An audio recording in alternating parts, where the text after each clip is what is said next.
Iki pelencing. Pelencingnya artinya apa?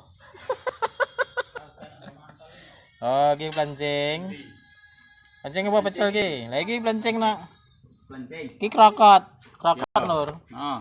Krokot enak, vitamin C-nya tinggi, menyehatkan, melancarkan pencernaan. Iki pecel ya niki.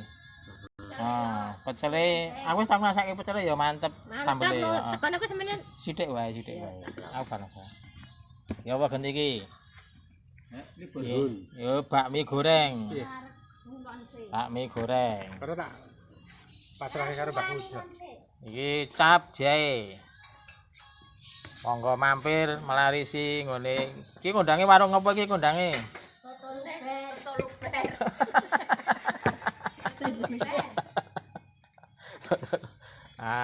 Aku pilih menu pelencing wae. Sing krokote wae krokote. Krokote wae. Ya sithik wae. Krokote sing akeh. Ya. Nah, krokot iki sayur langka Nur. Aku nek pelencing mangan krokot. Oh.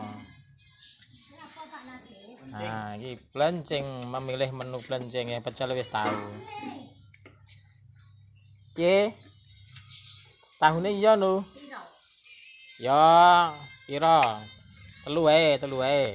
Dipangan situ ta, Om. Heeh, mangan sini wae. Ya. Aku sekono Kono. Iki kan monggo mampir ngene Bu Kuning.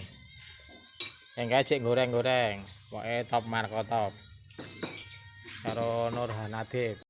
Ya penceng pira, Tik? Pelencing tak ungkus wae. Tak bungkus wae. Berarti tinggal lawak ta. Kulit dhewe tegak. Tasah manja-manja. Ini lokasine Ketua RW. Bakmi cap jahe. Ketua RW Desa Taji. Top marko top. Ora iki. Kuwi golek krokot wae mati. Ngendi lek